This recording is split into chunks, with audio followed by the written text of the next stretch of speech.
Picture this. You wake up. And for the first time in 27 years, there are no bars on the window. No guard doing a count. No cellmate snoring 3 feet away from you. No steel door slamming shut at 10 p.m. telling you the day is over whether you like it or not. Just silence.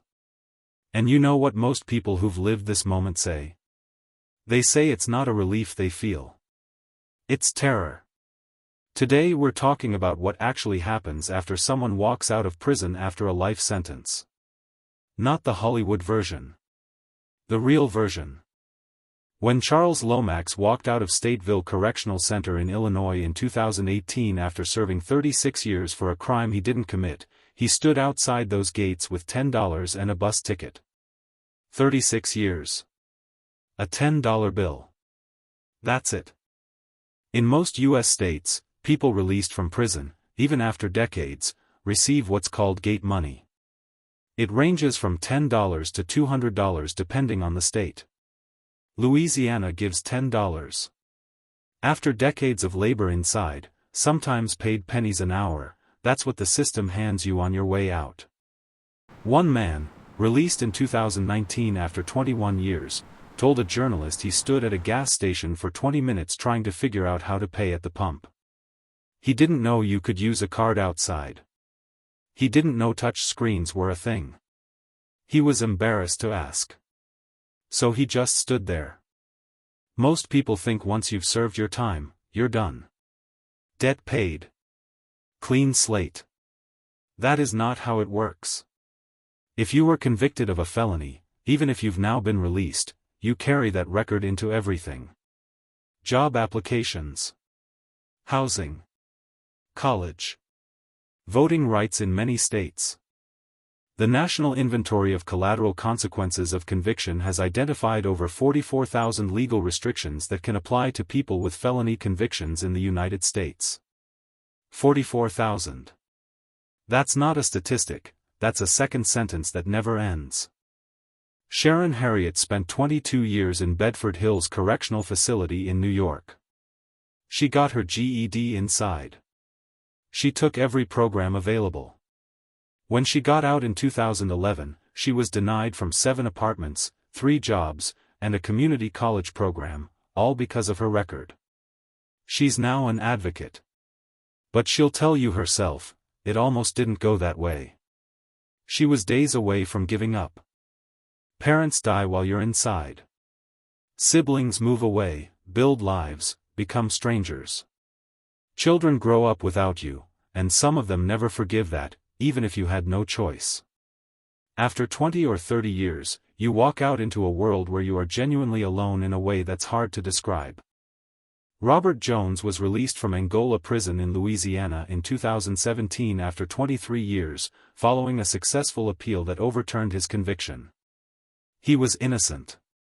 When he came home, he found out his mother had passed 3 years earlier. His daughter was 25 with her own kids. He was a grandfather he'd never met. He said, "I kept waiting to feel free. But I just felt like a ghost walking through other people's lives." There's almost no infrastructure designed for the grief of someone who lost decades. Who missed everything. Who came back and had to learn who they were outside of a prison identity. Most of them figure it out alone. When a person spends long enough inside a total institution, a place that controls every aspect of your daily existence, the mind adapts. It has to. The rigid structure, the rules, the constant surveillance, the hypervigilance required to stay safe, your brain rewires itself around these conditions. And then when those conditions disappear, the brain doesn't immediately rewire back. It looks like a man who's been out for 2 years but still wakes up at 5 a.m. because that's when count was called. It looks like a woman who flinches every time someone stands too close behind her in line. It looks like someone who cannot make a decision about what to eat for dinner because for 25 years, they didn't have to make that decision. Terry Williams spent 29 years on death row in Pennsylvania before his sentence was overturned. He has spoken publicly about how he'd walk into a room and automatically scan the exits, assess the threats, position himself with his back to the wall. Death row survival instincts. In a Starbucks in Philadelphia. He said it took him 4 years before he could sit with his back to the door. The research is pretty consistent on this. The factors most strongly associated with successful re-entry after long incarceration are stable housing, consistent employment, strong social support, access to mental health care, and a sense of purpose outside of the criminal record. That sounds obvious. But think about how few of those things the system actually provides. The people who make it almost always point to one specific thing. A person. One person who showed up for them. A family member who didn't give up. A pastor. A case manager. Someone who treated them like a human being with a future, not a statistic with a record. Desmond Meade was homeless, a convicted felon, struggling with addiction, standing on a set of train tracks in Florida in 2005 contemplating ending his life.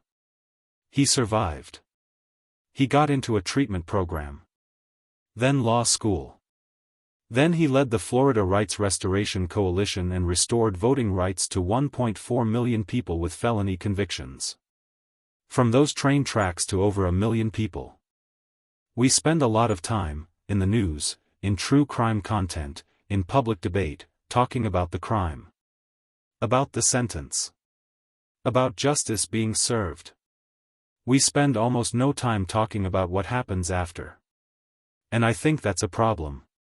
Because if we care about public safety, actually care, then we have to care about re-entry.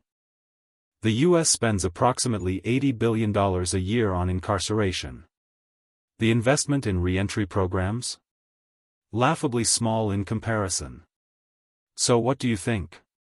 Is this a system that's designed to rehabilitate? Or is it a system that's designed to punish, and just keeps punishing, long after the sentence ends? Drop your thoughts in the comments. And I'll see you in the next one.